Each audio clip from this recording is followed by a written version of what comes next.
J'espère que M. Zginski, pour le groupe MADEM, va poser la même. Tout à fait. Merci, Monsieur le Président. Messieurs, chers collègues, le renforcement de notre présence dans la zone Indo-Pacifique est une priorité affichée par le Président de la République et le gouvernement. Si l'alliance QSD rassemblant les États-Unis, l'Inde, l'Australie et le Japon et la Chine sont déjà très présentes dans la partie est de l'océan, le canal du Mozambique a longtemps été délaissé.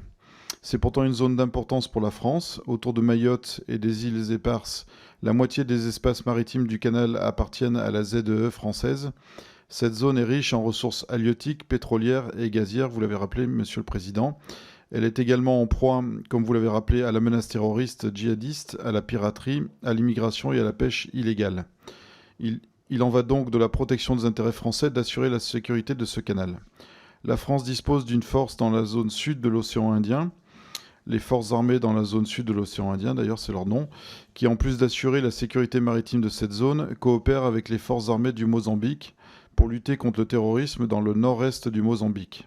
En apportant une aide militaire mais également financière au Mozambique, la France souhaite ainsi contribuer à la sécurité de la zone, mais surtout de Mayotte et de sa ZEE.